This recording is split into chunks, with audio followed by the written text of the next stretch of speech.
automédication ci terme maanaam yu yemambaay yoo xam ne ku nekk di nga mën a am dégg-déggin bi dañ koy def comme li nga xam ne mooy doomu aadama bu jóg jënd garab wala jëfandikoo garab te amul ndigalu médecin bu ko bindal loolu mën nañ ko définir de façon très simple comme automédication ci xayma da nga gis doomu aadama bu ñëw ba ci pharmacie ne ko jaay ma lii sama bopp day metti loolu dañ koy dugal dans le contexte de l'automédication ci xayma boo nekkee sa biir kër nga am sa boîte à pharmacie sa bopp di metti nga xëcc benn paracétamol naan ko wala dara di la metti wala dara nga jël garab ci sa boîte à pharmacie utiliser ko te amoo prescription médicale de ton plein gré loolu dañ koy dugal aussi dans le cadre de l'automédication. Pharmacie dafa am ñetti produits yoo xam ne ñu ngi ci biir pharmacie dafa am li nga xam ne maanaam ay garab la ñu mën ko xaaj ñaari xaaj am li nga xam ne du garab mu mën a dugg ci li ñuy wax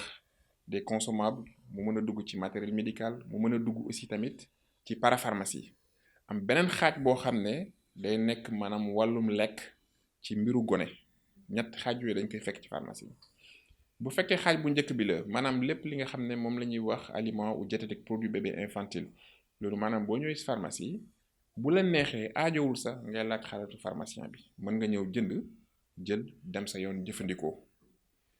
bu fekkee nag laaj nga pharmacien bi par rapport ak nutrition wu xale bi fa lay gën a jekkee fa lay gën a jaaduwoo parce que boo fa ngay gën a amee ce qu'on appelle une meilleure utilisation deuxième xaaj bi aussi mooy bi nga xam ne dañ koy wax consommable ou parapharmacie maanaam ay diw ay parfum wala ay yenn matériels yi nga xam ne mën nga ko jëfandikoo ci sa wàllu bien-être yooyu tamit mën nga demander conseil sa pharmacien mais aajowul ordonnance aajowul consultation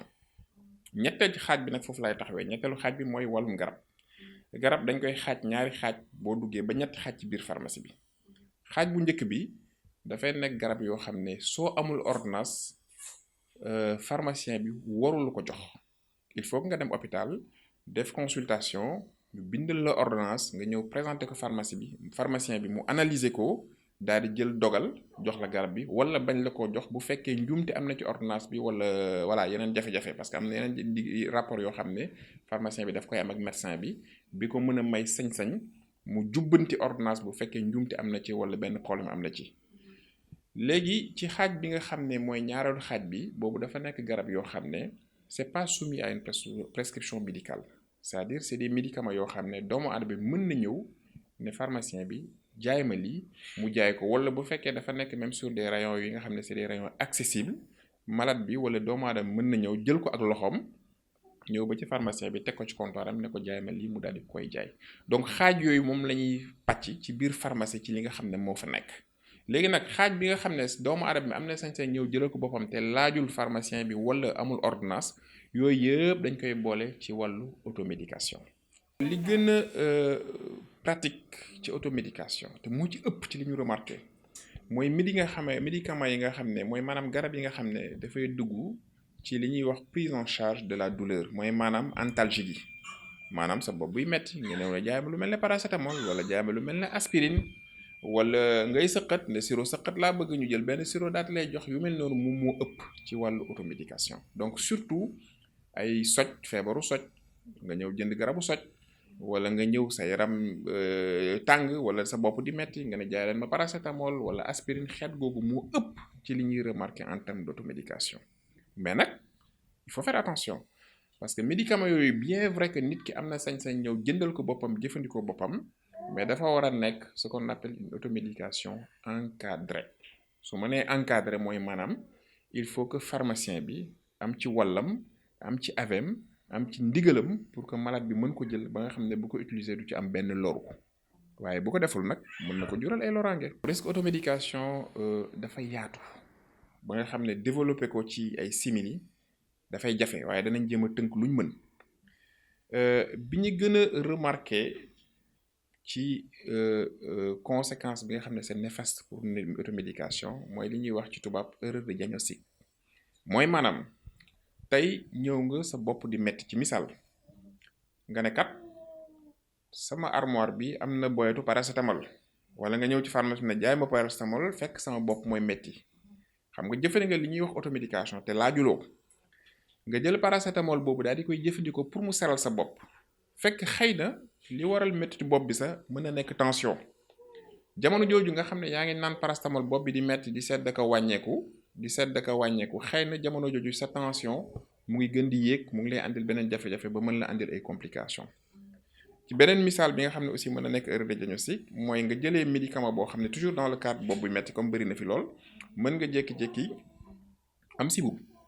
exemple bu ndaw parce que loolu doomu aadama yu bëri fàtt na leen te nit ñi xamuñu ko nga xëy sa yaram tàng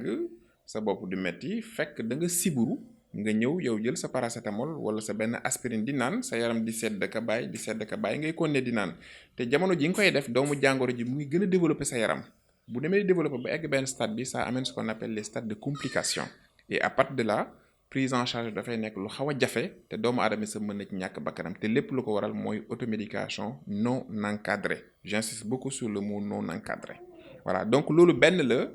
ci li nga xam ne mën nañ ne inconvénient la wala conséquence néfaste la ci automédication mën na am aussi tamit li ñuy wax les effets secondaires non maîtrisés mooy maanaam aujourd'hui ñëw nga sa pharmacie jënd sa garab damaa yàpp paracétamol nag parce que paracétamol seetlu naa lañ koy gënal jël lu bëree bëri ci pharmacie bi nga jël paracétamol wala aspirine bi nga xam ne fanweer lay jar wala 20 yomb na lool pour bopp bi metti fekk xamoo ne yow ci sa bopp yaa ngi développé benn allergie ci benn produit boo xam ne xamuloo ko nga jënd ko pharmacie wala nga jëlee ko sa boytu pharmacie bi nekk sa kër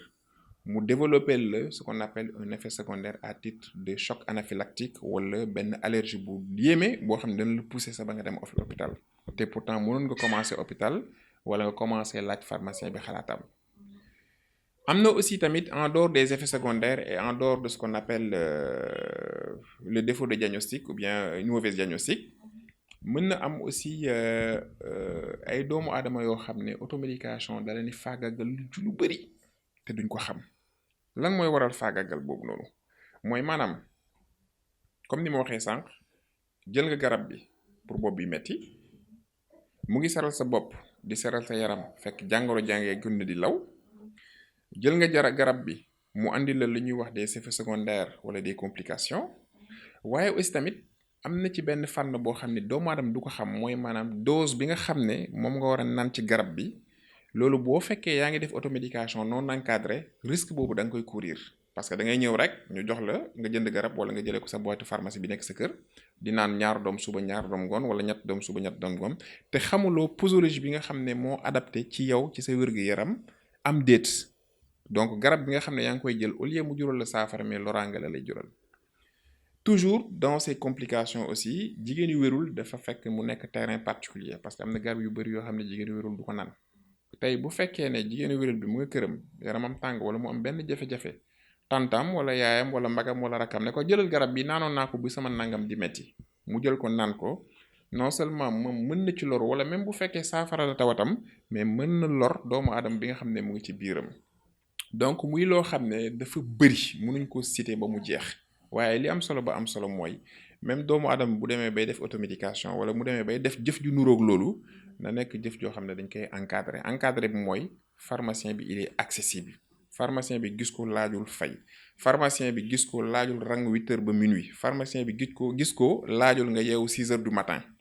horaire pharmacie bi heure bu ubbee y a un pharmacien soit ce pharmacien titulaire mu ngi sur place wala pharmacien assistant bi mu ngi ci te boo ñëwee ndéggandiku simili yu ndaw mën nga ko gis laaj ko li nga xalaat mu jox la ci conseil bu fekkee dafa aajo nga dem hôpital bu fekkee aajowu ko mu jox la conseil bi nga xam ne war na boobaa risque yooyu noonu doo ko encourir. Antalgiques yooyu lu ci bëri sax c'est des anti-inflammatoires dafay am ay médicaments yi nga xam ne day am propriété antalgique anti-inflammatoire pour métit la mais dafay am doole bi ci gën a siiw te doomu aadama yi di ko jëfandikoo fii lu bëri mooy ibuprofène.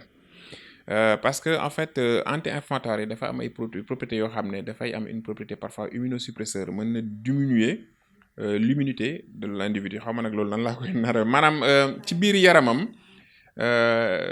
pas farañant parce que farañant yaakaar naa mooy vitamine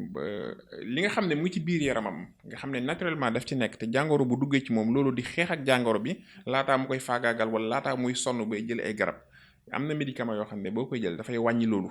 moo tax garab yooyu ñu interdire leen ko ne leen contexte pandémique bi ñu nekk parce que une contexte pandémique xamoo kan moo am xamoo kan moo amul xamoo fu mu yem xamoo fu mu yemut donc dañuy wax ne de manière générale garab yooyu buñ ko faral di jël bi nga xam ne nag par contre moom lañ gën a recommander nga xam ne amul effet immunosuppresseur boobu noonu c'est ce qu'on appelle le paracétamol moom c'est un antalgique qui est bien toléré mais par contre buñ deful attention aussi mën na am des complications graves par rapport ak paracétamol boobu loolu moo tax sa pour éviter li ñuy wax une automédication massive wala des problèmes sur ces produits là da ngay gis am na dëkk yoo xam ne tey jii boo bëggee ñëw jënd paracétamol bu bëri naan da ngay denc dafa am fu ñu lay yemal ne la amoo droit weesu benn boîte wala amoo droit weesu ñaari boîte par rapport ak personne bi nga xam ne moo nekk seen kanam donc noonu la ñuy doxalee pour mën a limiter automédication ci garab yooyu nga xam ne c'est du paracétamol nga xam ne dañ ko recommander carrément dans le cas des fièvres dû peut-être au coronavirus su fekkee xamuñu ko wala peut-être dû à autre chose voilà donc loolu la ñun mesure yi ñu ci jël nag pharmacie mooy communication envers suñuy clientèle soo ñëwee ne kat da ngaa bëgg lu mel ne ibuprofène dañ naan soxna si wala sëñ bi mën nañ xam loo koy doyee nga ne man de sama lii ak lii mooy metti ñu laaj la ci biir laaj bi dinañ xam ndax yelloo nga ko wala du la lor et cetera et cetera bu dee yelloo nga ko te loru la ñu jox la bu fekkee nag yelloo woo ko wala daf la na la lor ñu jëm la réorienter ci beneen antalgique pour mën a saafara sa jàngoro. c'est des médicaments yoo xam ne doomu aadama dañ ko soxla même bu dul coronavirus parce que boo xoolee coronavirus maladie à coronavirus bi benn signe ci feebar bi moo tax ñu war a mën a jëfandikoo garab yooyu noonu mooy yaram buy tàng te yaram buy tàng bu fekkee am na ci yow xëy na li mel ne paracétamol mën na ko saafara waaye am na yeneen garab yu ko mën a saafara mais ci contexte bi ñu nekk ñun dañ lay orienter vers les médicaments à base de paracétamol waaye bu fekkee aujourd'hui da nga am ay douleurs inflammatoires nga am ay métit yoo xam ne ñun buñ ko discuter ak yow gis nañ ne ça n'a rien à voir avec la symptomatologie de l'infection à coronavirus là boobaa boo bëggee ibuprofène mën nañ la ko jaay boo bëggee diclofenac wala leneen mën nañ la ko jaay sans nga am benn jafe-jafe te du la lor